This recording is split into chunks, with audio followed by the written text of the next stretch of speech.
Welcome to the show.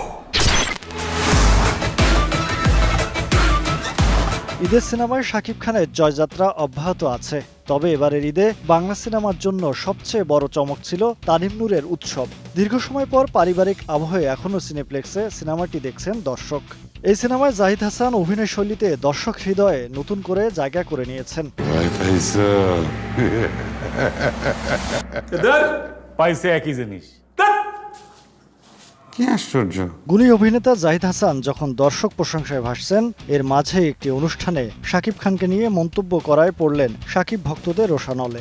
গণমাধ্যম থেকে সামাজিক যোগাযোগ মাধ্যমে এখনও এটা নিয়ে আলোচনা সমালোচনা চলছেই। শাকিব খানকে শাকিব খান বলা হয় না, বলে ম্যাগেস্টার শাকিব খান। অন্য সবাইকে বলা হয় যে চিত্রনায়ক। কেন আমি এটা বুঝি না। এটা তার জন্য কতখানি ভালো মন্দ হচ্ছে আমি জানি না, কিন্তু খটমট লাগে, কানে লাগে। এ নিয়ে অবশ্যই তাৎক্ষণিকভাবে নিজের অবস্থান পরিষ্কার করেছেন জাহিদ হাসান। আমি চিন্তা করেছিলাম যে নিজেই যেহেতু একটা মানুষ অনেক বড় হয়ে যায়, তার সামনে অন্য কিছু বিশেষণ লাগে না।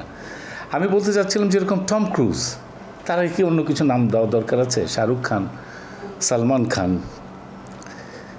বা ম্যারাডোনা, মেসি, এদের সামনে তো বিশেষ কিছু লাগে না, নামটাই এনাফ। আমি সেইটাই বুঝাতে যেয়ে মানুষ কষ্ট পেয়েছে। শাকিবকে নিয়ে কথা বলায় যারা কষ্ট পেয়েছেন তাদের কাছে দুঃখ প্রকাশ করেছেন এই তারকা।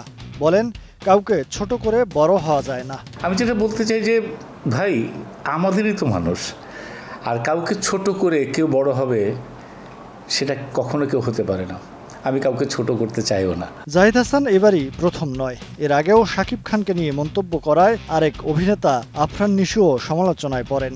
তখনও শাকিবিয়ানরা বিষয়টি যে ভালোভাবে নেয়নি তা সামাজিক যোগাযোগ মাধ্যমে বড়ভাবেই উঠে এসেছিল। আরে জাহিদ হাসানকে দেখ, কোনো সময় একই ডায়লগ রিপিট করে। মহিব আল হাসান, সময় সংবাদ, ঢাকা। কারণ জয়াসনের কান্না খুবই বিশ্রী।